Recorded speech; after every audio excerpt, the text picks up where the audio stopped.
Yo, what's good, y'all? I go by the name of Denzil Porter. I represent Bronx, New York. That's where hip hop was created. Right there, White Plains Road, it's pretty far from here. You know, where I'm from in the Bronx, we're surrounded by hip hop culture.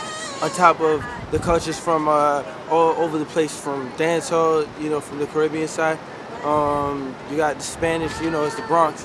So, I'm inspired by everything around us. And, since I've been making music since more like third grade, you know what I mean? I used to go by the name of DZ. My fourth grade teacher chopped my name down, Denzil, that's Denzil. Y'all remember the I, because they be spelling with the E. And since then, I just been rhyming, and I just been inspired by the city I'm from, man. There's so much inspiration out here. But when Biggie died, that was huge. Like, I remember coming home from school, turning the TV on, like, what? That was like, it hurt my heart as if it was somebody close to me. And that was what was 97? So I was fourth grade at the time, you know what I mean? But I felt it as if I was I was a part of it, you know what I mean? So it was like then and there, like that was a crazy moment for hip hop for me. In terms of something personally that happened to me, something crazy for me was eighth grade. I had a show my mom came to, that was my first show.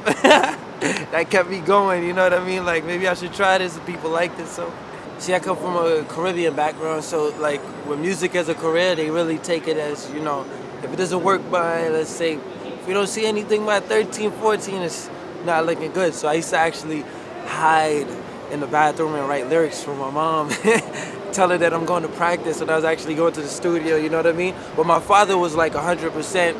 And my mom was 100% with whatever I was, about. She came to my first shows. If it was a show, she'll be there.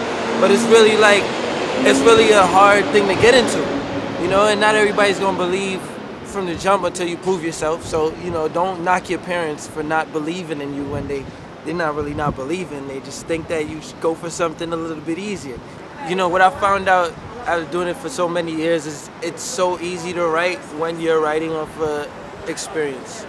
When stuff is real, when like you're really writing about what you see every day, it's so much easier, you know what I mean? And the fact that I'm actually like, where I'm at, writing about where I'm at, and I'm creating these stories about where I'm at, the hood, White Plains Road and all that stuff, I think that's why people are, gravitating towards me and stuff like that. So I feel like, as long as I keep writing what I see, I should be straight. I must say it's the internet buzz. About 2 or 3 years ago, I was getting a little bit of recognition from a couple of folks, but they would all be saying the same thing. You got to step up your internet presence. You have to step up your internet presence. So you know what I said? You know what? Step up my internet presence. Make me a website, do my own thing.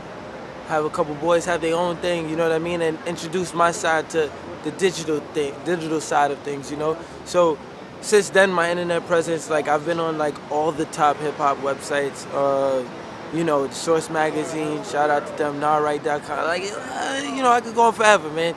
But I mean, like, it's just something to go for me it was a goal at the time to, step up my internet presence, and that's one thing that I overcame, I'd say. Right now it's just being a little bit more consistent, and I'll be on board, where I want to be. I'm trying to be remembered as one of the best. I'm not trying to do it just to do it. I'm not trying to have a lot of quantity of records, and dang, you got a lot of hits. No, I want you to remember every song I did. Every single song I did, you need to remember and say, yo, play it for your kids. I grew up on Bob Marley. I had to listen to Bob Marley every day I went to school. And it sounded like these records came out yesterday. That's how good that type of music was. That's the type of legacy I'm trying to leave. I ain't not going to be no Bob Marley, but I'm going to be Denzil Porter, you know what I mean? So that's what I'm going to do.